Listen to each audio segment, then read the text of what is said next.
Hi, it's Robert Mendelson, Fractional CMO here in beautiful Montreal, welcoming you to another episode of the Fractional Pros Canada podcast. We're part of Fractional Pros Canada, the home for Canada's fractional community, and you can find us on Facebook. We bring you conversations about everything fractional that matters for fractional executives and businesses from coast to coast. Think of this as your go-to spot for real talk, practical wisdom, and strategies you can actually use, all without the corporate fluff and with plenty of Canadian content. Whether you're a fractional pro or a business in our great country of Canada and beyond, this conversation is for you. Grab your espresso and let's dive in. Welcome to the Fractional Pros Canada podcast. I'm your host and fractional CMO, Robert Mendelson, here in beautiful Montreal. Today, we're welcoming back a guest who is arguably the biggest geek I know when it comes to search, ads, and now the machines that are reading our websites. Joining us from Vancouver, not Vancouver, actually Victoria, just across the water, a little further west, down the road, Victoria, BC, is none other than Rob Cooper. And since Rob was last on the show, the digital world has obviously shifted. We're talking about I think it's been over 6 months. And so we aren't just Googling things anymore. Of course, we're asking ChatGPT, Claude, Gemini to think for us. Rob has been ahead of this curve the whole time, recently launching Canada's first dedicated AI search optimization service, AISO, to help companies navigate this post-SEO world. Today's Fractional Pros Canada podcast, powered by Fractional Pros Canada, the home for Canada's fractional executive community. You can join us in our Facebook group. Just search for Fractional Pros Canada on Facebook. You can also find Fractional Pros Canada on LinkedIn. Rob, welcome back to the pod. Great to be here, Robert. Thank you for having me. All right, and thanks for getting up early. I know it's early out there for you. We're recording this in the morning Eastern, and it's bright and early out there in Victoria. So last time you were here, we were talking about ChatGPT hitting 14% of daily search users.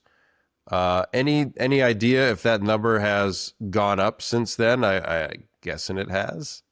Anecdotally, I hear it does. I think, maybe a big difference over percentage is just the type of searches. So I would say like a very large percentage of sort of top of funnel search is going to ChatGPT and Perplexity and the different AI tools now. Folks that are looking to learn about something are increasingly starting on ChatGPT or the AI tools, and then it's kind of really more once they're a bit more solution aware and even brand aware is when they're jumping over to the traditional search engines.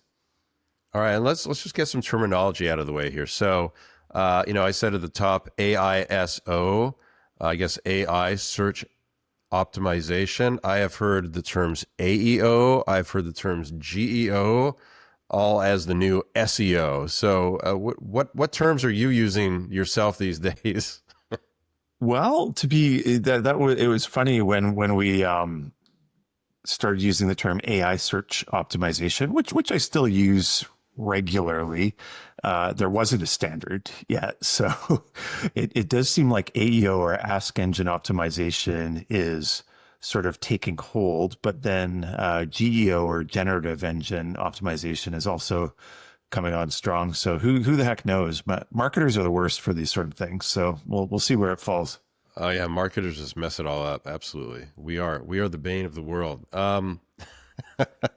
So for if anybody has been under a rock and is not quite sure what the shift is that we're talking about, let's say for a non-technical business leader or fractional listening, what is the fundamental difference in mindset these days between trying to rank for, the ultimate blue link, so to speak, on Google search results versus trying to get cited in an AI answer and found in an AI answer? Well, there's a fair bit to it. I mean, an interesting thing is there's almost zero new technology that goes into setting it up. Really just more different emphasis. And so the traditional best practices of good SEO, like URLs, and sort of site structure and how you sort of have headings and organization, all that still carries over. The emphasis on keywords is a little less. I mean, you still need to be on topics or call it keyword topics, if you will, but LLM, just as it suggests in its name, large language models, LLMs are very good at understanding the relationship between language. So if you're an authority on a topic, it matters a whole lot less that a specific keyword is repeated 14 and a half times, sort of thing. Yeah, so there's definitely a change in strategy for getting ranked, but the so-called old strategy of getting ranked on Google has not gone away. There's still a significant amount of people searching on Google, and it's still important to rank on Google, if I'm not mistaken. And I also, last time I checked, and maybe this has changed in the last couple of months, what I was reading was that when you use an AI as the starting point for your search, an LLM, and if it doesn't know the answer, it's actually going to go to Google and do a search and then kind of, relay those results back to you. So is that actually happening? And is it still that important to be ranking in Google search? I know that's the case in Claude, which is the tool that I've been using the most lately in my work. By default, web search is on. I'm going to be honest and say that I can't remember in ChatGPT if you'd explicitly have to turn web search on or not. It used to be that you had to turn it on. It wasn't automatic, but yeah, I mean, it's been weeks since I looked, so it's probably changed again, and it probably is on by default at this point. But definitely, yeah, they do reference search engines, absolutely. I've also seen you've mentioned that the post and pray content marketing strategy is pretty much dead. AI is turning average content into a race to mediocrity. And in this environment, you're calling thought leadership the AI killing content strategy. So why is genuine thought leadership the only thing that is surviving when AI can generate everything else these days? Well, because AI only has, I mean, it's only repeating stuff that exists. It's not creating it. So at least in this point in time, unique content that AI doesn't already know about sets you apart. And then the topic comes up a lot that does Google index AI content? And really the answer is a lot more nuanced, but the answer is yes. It does, but the reality is that if you don't have something original, then your content's going to get ignored. Google will pick the sort of the place that came up with the content ahead of anybody that's repeating it. So yeah, and even in looking at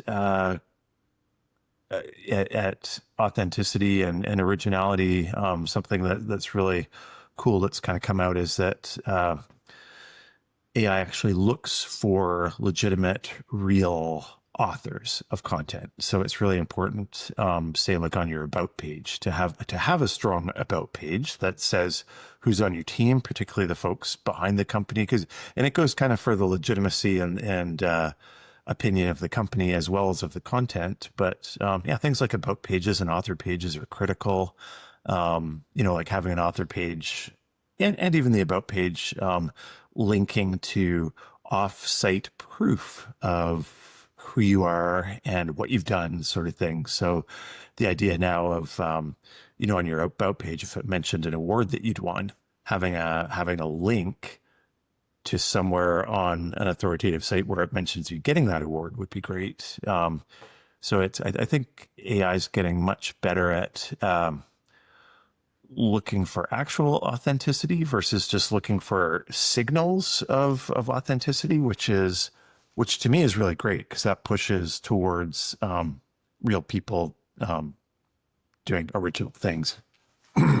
There's some kind of irony there that AI is looking for authentic, real real events, real facts, but it's AI that's doing it. There's kind of an irony there.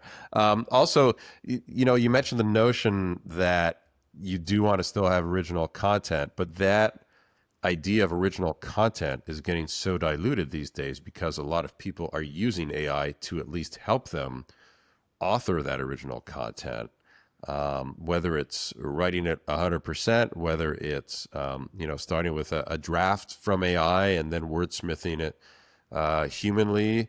But that idea of original content is changing.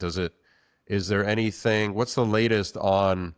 Is it better for me to write that content 100% from my own hand versus a mix with AI? Can AI actually tell the difference?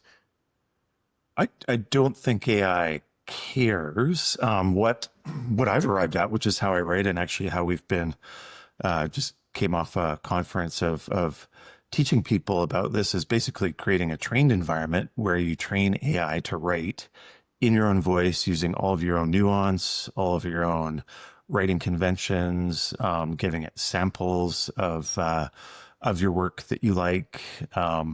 And then what's really important is going through an iterative cycle of fixing whatever it's doing that is not like your writing. And this is eminently possible. And I mean, the beauty of doing this in a trained environment, and by trained environment, I mean a custom GPT or a Google Gem or a Claude project. You basically, when you see something that you don't like, you fix it once in the instructions and then it doesn't happen again. I guess I'm all in on that method, in that maybe I'm just lazy.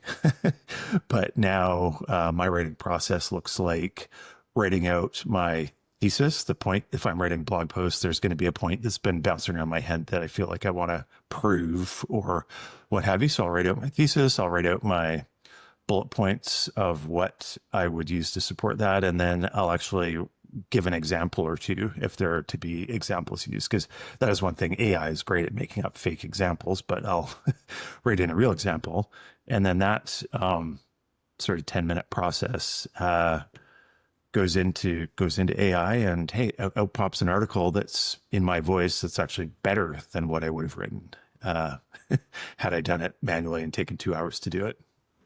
All right, well, that's good to know. So don't get too hung up on, should I use AI to help me write this? Should I not? Like you said, the question is, does AI really care? And at the end of the day, it sounds like the answer is not really, as long as the content is good and informative and, I guess, authentic and original in quotes. Is that the right way to describe it?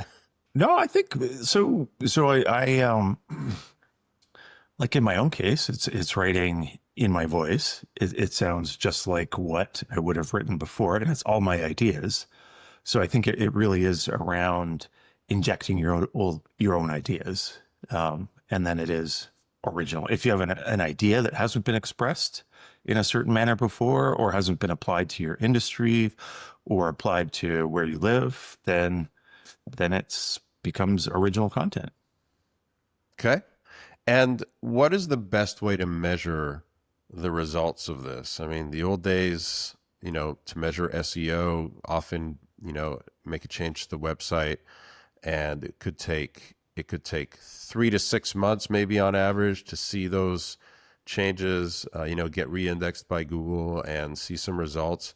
How do you measure the efforts that you're doing to rank higher in the AI results? And because there's, at least 3 main engines, and then each one of those has different versions of each one, how do you manage all that? And what is the best strategy to check if what you're doing is being effective or not? Well, that's kind of a tough one. And then that's all emerging right now. One thing that is of note is that ranking tools are starting to come out.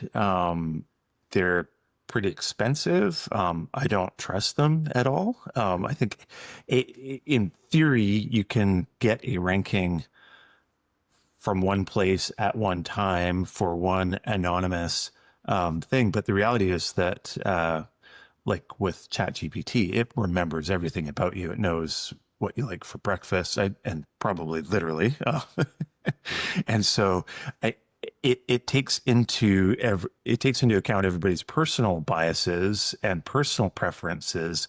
So I don't really feel like a machine can do a one-off, like, oh, you're ranked number third for, fractional CMO Canada. Like it just doesn't happen that way. In that example, it would know what industry you were in. It would know what region you were in. So there's just a million different variables there. So long story short, to answer your question, right now, we just typically look at the source and medium in Google Analytics and just measure traffic. And ChatGPT is still hands down the biggest one that we're seeing, with Perplexity often second. Sort of those seem to be the most sort of consumer facing at the moment. Yeah, I'm still I'm still bucking the trend. My chips are all in on Gemini, Google's AI. I love that one, and I've decided to just pick that one and stay with it. And this is going a little off topic. I believe Google's going to win this long AI game. I think they just got such a head start, so much data, so much control of search already, and everything going on that they're ultimately going to be the winners. You want to take a bet on that one, Rob? Yeah, that's a tough one. I mean, if you look at the amount of capital that the new companies are taking on, it's absolutely terrifying. So I think it's one of two things: like the brand new approach is going to do something different and better, or if it doesn't, they're going to be in a whole heap of trouble. So I wish I had the basis to make a bet on, but I think ChatGPT is going to stick around. And then I think there will be different flavors for different folks. Like right now, developers and more technical folk are leaning towards Claude, and that's the one I've ended up with. Ironically, I had settled on ChatGPT, just like, oh, this is like the sort of the standard. What happens here? I'll be and somebody convinced me to give Claude a try, and it actually did a better job on the type of writing that I do.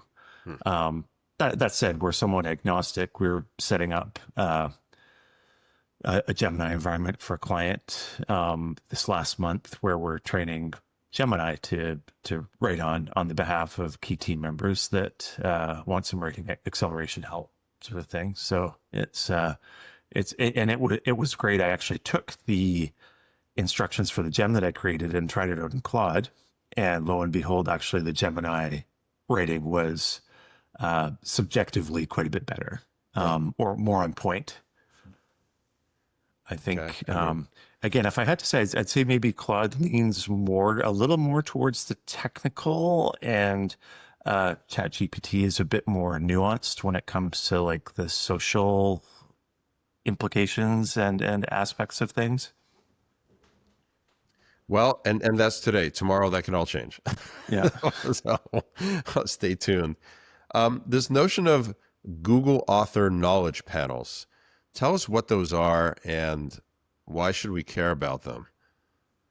Yeah. So most of us probably aren't going to qualify for a Google Author knowledge panel, but it's essentially like your Google business profile for your business that has, or your knowledge panel for your business, where it has all the information about your business. Typically shows up in that Google business profile on the side. Sometimes you'll see corporate results across the top of a page. And that is, again, it is basically all the knowledge that Google has about you and whether it decides to show you as an author or not. And again, most of us mere mortals won't achieve that. You kind of need to be writing typically on a larger platform than just your own blog, which is kind of where I'm at. So I don't have one. But that said, following all the best practices for getting one will check a lot of those boxes around authenticity and doing the things that would help you get recognized both by Google and by AI. Okay, so it sounds like it's not one of these things you go out and buy, pay a membership fee for. It's up to Google and Gemini to decide if you merit one or not. Yeah, exactly. Yeah, but Google specifically. Okay, meritocracy kind of format. Okay. Yeah. We kind of touched on this, but let's just dig into it again. So website structure, the importance of using categories and tags effectively for AI, which is pretty boring stuff. But the way we organize our blog posts, especially these days, it seems like this is now critical for how AI is kind of reading, understanding what we're writing about, and understanding our business. Yeah, and ironically, it's been critical from an SEO perspective almost forever, like Yeah. for the last 8 or 10 years. But most companies don't do it, and a lot of irresponsible agencies, SEO agencies, just like, oh, you need to blog twice a week, and this will all just magically happen. You'll get more search, and it really doesn't work that way. If you are a dedicated and also kind of mentioned, you mentioned it being a bit of a fussy, boring area, but in reality, though, it does create a much better reader experience if they're interested in a topic to have your content organized basically on topical columns in the or pillars as the strategy suggests, and then doing the optimizations to be able to make it clear to the search engines and to AI that those pillars exist. So for instance, if you have a category, I know if in a CMO category, fractional CMO category on your blog called like revenue optimization or something like that, you would basically add a category or a tag, depending how you're doing it, for revenue optimization for each post along those lines. And then your site is going to automatically create, if you're on WordPress or Squarespace or most of the platforms, your site is going to create an automatic sort of page for that has all of your most recent posts and basically all your posts category gathered in one area. So the big thing though is to optimize that page. Most folks don't realize that you can add introductions and links, or you can even highlight some of the top posts in that area. And basically on that top of the pillar that is that category page, or tag page, depending on the platform, is basically making it clear what it is, and then it gets understood much better and much more likely to be referenced by AI or Google for that matter. In the early days of SEO, people figured out how to game the system and figured out how to, falsify what they were representing as, so that the search engines would knock them right to the top of the results. Still early days of AI search. Is there any hacking that anybody has figured out to game the system yet, or is AI just too smart for that? I'm sure there is, but personally, my take is that it wouldn't be worth doing because it will get figured out pretty quickly. I mean, Google, took years to figure some things out, but eventually they figured it out. And when you're on the wrong side of it, they just like cut you off. Great example was the link swapping. And I think it goes back to like the late aughts. And the real estate industry in particular had really adopted this thing where people were literally getting on these networks and swapping thousands of links. So they'd have like thousands of other realtors linking to their sites, but linking to others realtors as well. And then Google came along and said, hey, this doesn't make sense. This isn't adding any value. So they basically made reciprocal links where if you're linking to someone and someone's linking to you, that has a whole lot less value than if someone's linking one way. And overnight, these people that had invested thousands of dollars and hundreds of hours to build up all these links are just gone. And thankfully, and that's kind of how it is. I mean, Google's taken a lot longer to figure out some things, but even I know last year we were starting to see folks that were using garbage link builders, basically paying to be linked from sites that were artificially given a bunch of authority.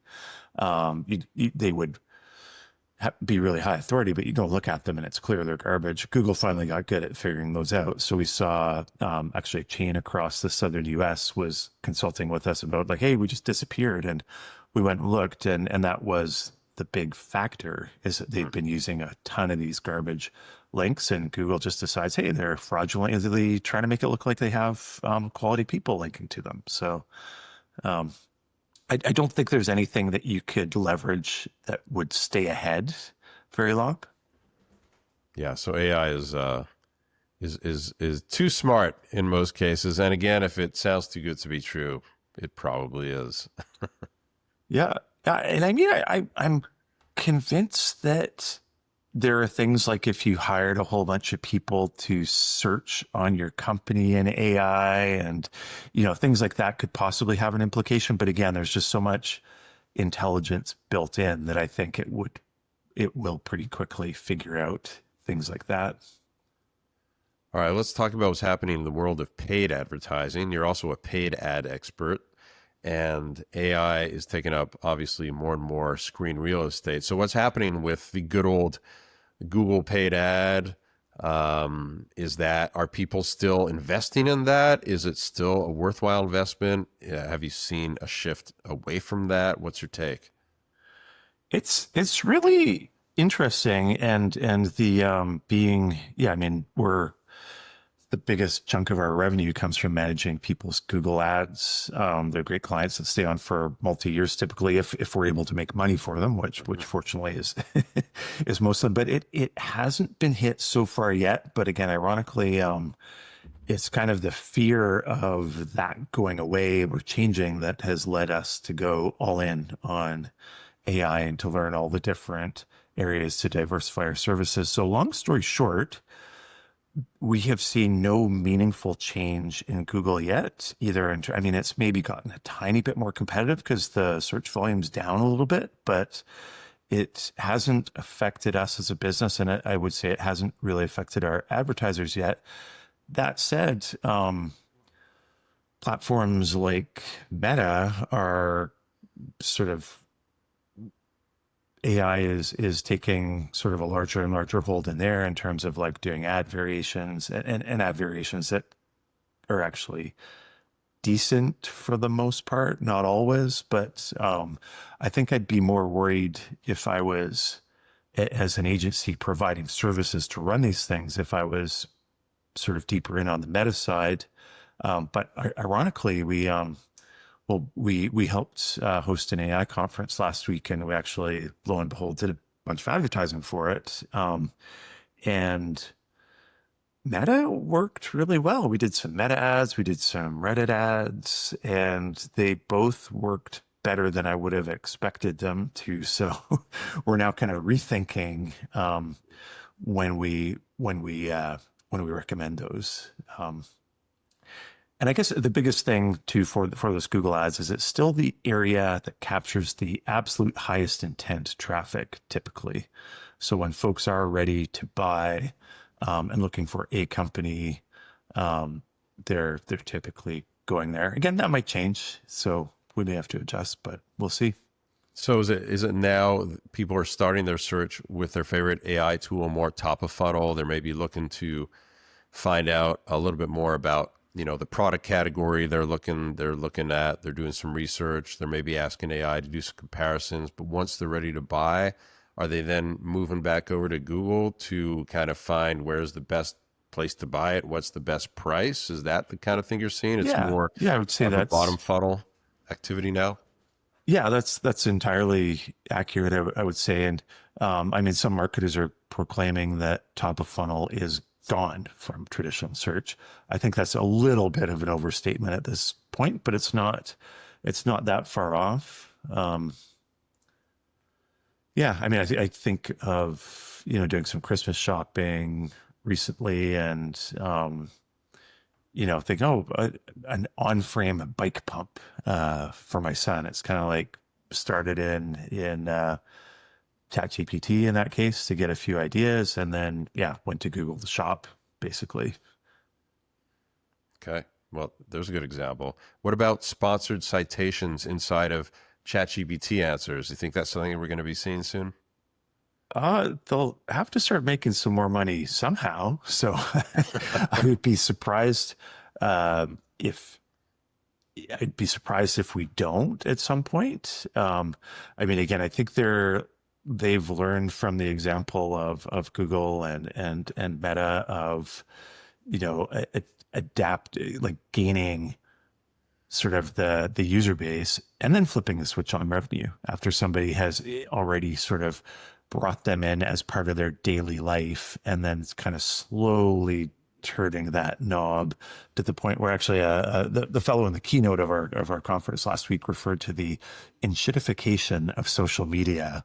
Whereas at one point, for instance, Facebook, you'd go and engage with your friends and you'd see what people were up to. And just the example of now, it's all like paid, like garbage creators. And, rarely do you actually see stuff happening with your friends, but, holy cow, they're making a lot of money. So it'll be interesting to see if, or probably when and how quickly these tools go down that road. Because just with the capital they're taking on, sooner or later they have to start making more money. At some point, they got to start making money. This is the big discussion right now, the big debate, right? And the bulls and the bears about, is there an AI bubble that's about to burst, or no? AI is here to stay, and despite the investments being made, it's going to pay off. Just give it some time, hang in there, and you wait and see. Well, I think there is a bubble of creators making tools that are basically thin user experience layers over top of the major LLMs, and then much like take the Amazon example of when a product's too popular, they'll start making it. Same thing with actually with Claude and I'm going to be dumb, but I can't remember the name of the coding platform that was built off Claude. They saw how well it was going, so they added their own coding tools. And then that kind of relationship broke. And again, I wish I was more versed in that area, but that sort of thing, there's a lot of tools and a lot of people that are adding services that are little more than adding sort of a layer of value or industry specialization on top of the big tools. So I think there's a bubble waiting to happen there. But yeah, the core, like AI is here to stay. It's going to be the biggest changer of technology in history. Bigger than electricity? Well, I guess it couldn't exist without electricity. So I don't know. Maybe not bigger than electricity. Right, and it's a matter of time before people say, "Well, we couldn't exist without AI." It's a few years away. A few years away, I think. I don't think it's far away from people. So I think I'm ready to say it. No, I wouldn't say I can't exist with it, but I would miss it terribly if it went away tomorrow. Yeah, absolutely. I've heard you warn companies against building custom AI agents just for the sake of it, and I love the comparison you make. It's like buying a factory to make one sandwich. I love that. Funny. So, what's the first smart step into AI search? If business owners are listening in today, fractionals with clients, and they want to go and recommend, that first step to the company getting better at being found in AI search, what is that one or two things that they got to start with? So the couple big things, that authenticity I mentioned, and having some sort of original content is key. So, and again, that doesn't mean that you have to be a genius and write this stuff that's never happened. It might be just if you have a product, doing a job of explaining how it's used in your key industries might be enough. If you're a landscaper, if you're on the West Coast versus in the prairies, writing posts that both name and reflect the conditions of your local region might be enough to set you apart. So there's that authenticity and creativity, and then a couple of the elements that come up. One is the one sort of technical element that has been important, but kind of not mandatory in SEO is schema. So it's basically a layer of code that helps explain what different sections are. And that's pretty critical for AI, search optimization or AEO or whatever the heck you want to call it. So that's really important. Having I basically call it the TLDR, which is you're probably seeing on all the posts and most product pages in that now from the companies that are into it, is a short description of what a page is all about right at the top of it. That can be a bit hard to pull off elegantly, but something that serves that purpose is quite important. Unlike search engines, like search engines just crawl everything until there's nothing left to crawl. They just go link to link to link, down the page, down the page, down the page, link, link, link, and just keep going until they're done. AI doesn't. It looks at a page and decides if there's, when it's training itself, it looks at a page and decides if there's anything interesting and worth carrying on to learn about. So if you don't have a summary at the top or a clear intro paragraph that sort of sets the stage, if you don't have those headings, then you're likely to have your content get missed because AI doesn't know that it's interesting enough. That goes back to things like linking structures that are important to AI, to SEO, are important to AI. And then coming from there, like language that is natural and kind of in a kind of answer format or style, if you will, like that answers the questions that people have of your products, about your products or your services.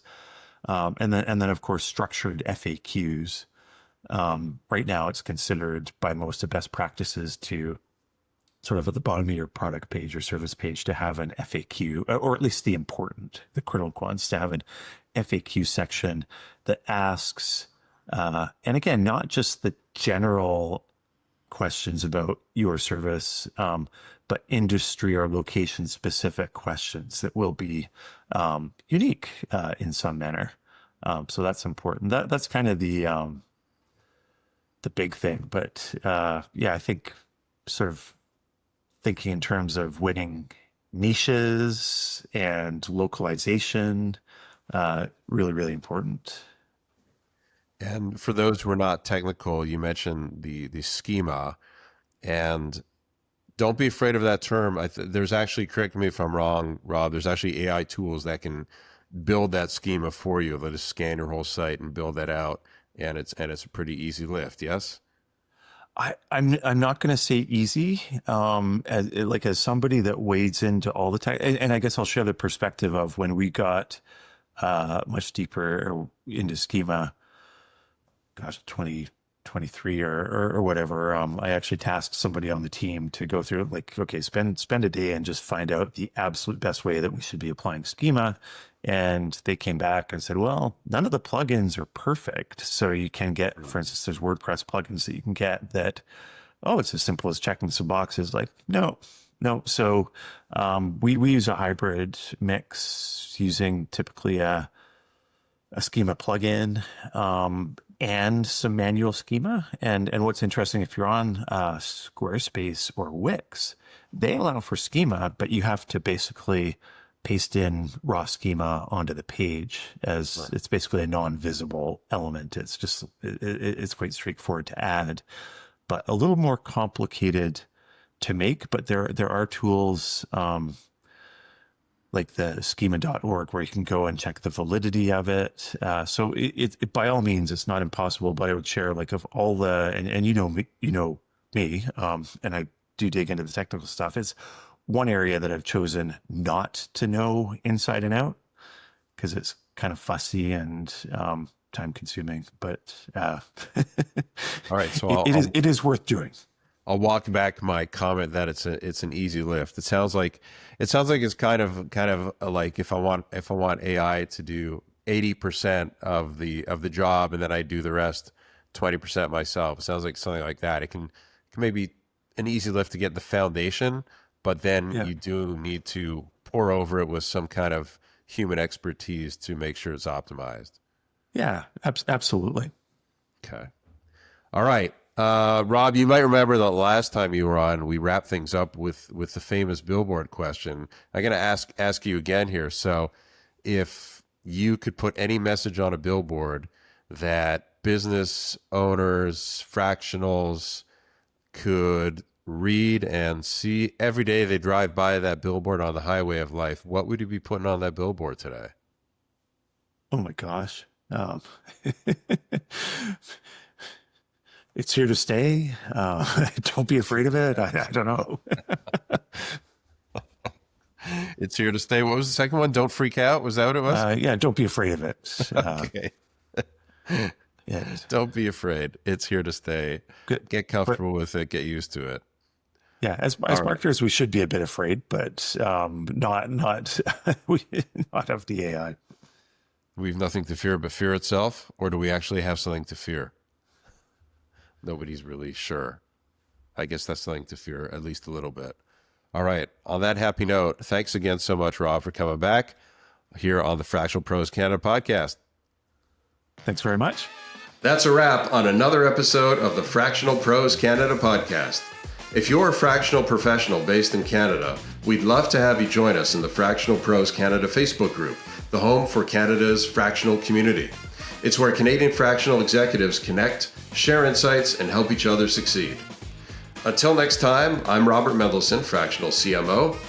May your impact be full-time, even if your hours are fractional.